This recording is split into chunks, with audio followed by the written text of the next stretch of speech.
C Joseph Vijay எனும் நான்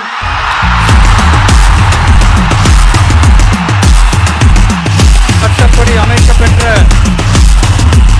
இந்திய அரசியல் அமைப்பின்பால்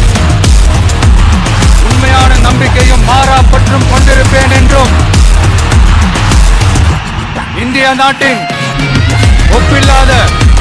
முழு முதல் ஆட்சியையும் ஒருமையையும் நிலை நிறுத்துவேன் என்றும் தமிழ்நாட்டு அரசின் முதலமைச்சராக